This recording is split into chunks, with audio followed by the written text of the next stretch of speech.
In the previous video, we came to the conclusion that jump orbs will be the bane of our existence in this challenge. Now that our world's been turned upside down, we can only hope that our ability to save inputs doesn't dry us out.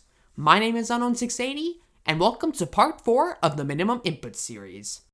I feel paralyzed.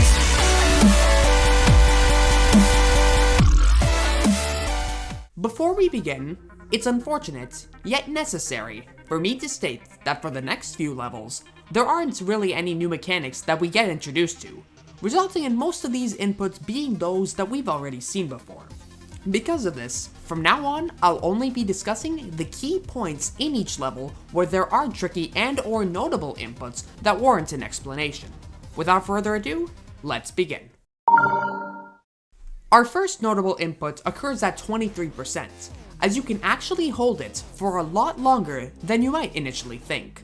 Start holding here and continue holding as you ascend this first set of pillars, drop down a bit, and ascend another platform.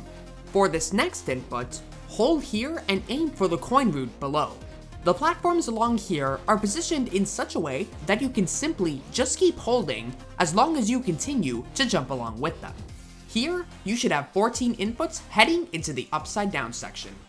For most inputs here, they're pretty self-explanatory with no opportunities to optimize them any further. Simply jump and hold at the points indicated.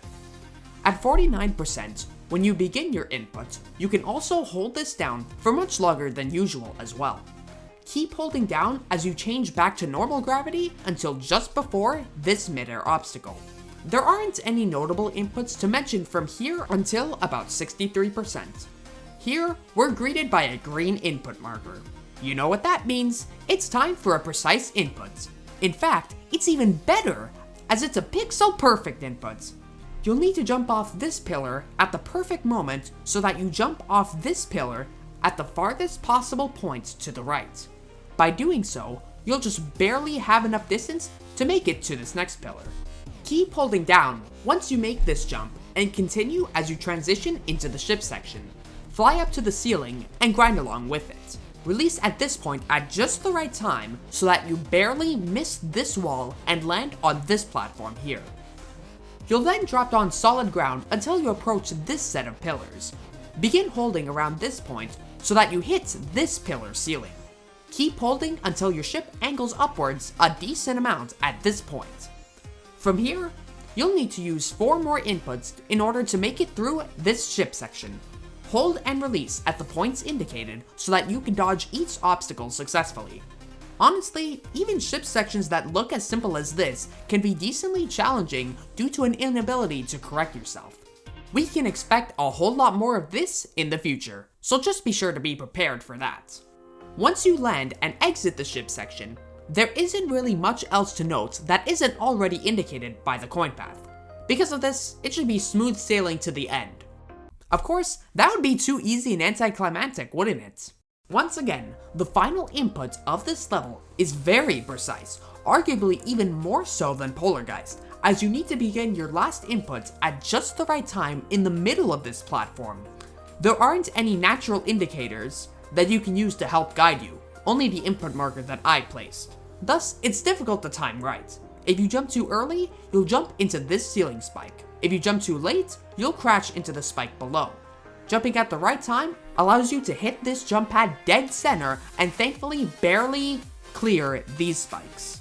This brings our input total to a modest 42 inputs and our global input counter to 163.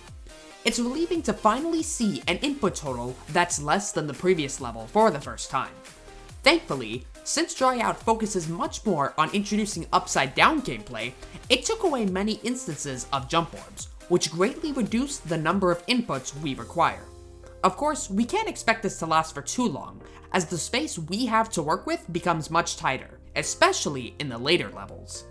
Much like I said before, the next few levels we'll be covering in this challenge don't really introduce new gimmicks, but rather add a difficulty curve to the current ones. Because of this, I won't be explaining each input in detail from here on out. Instead, I'll only be focusing on explaining key inputs. With this in mind, let's hope that the future levels will continue to be at least somewhat merciful when compared to Polargeist. Thank you all for watching and for all of your support on this series so far. All of your wonderful comments continue to motivate me as I progress in this series. Trust me when I say that once we reach the later levels, things will become much more interesting. In the meantime, I hope you'll enjoy my future videos just as much as you currently have thus far. That's all from me for now. Stay safe, stay awesome, and peace out.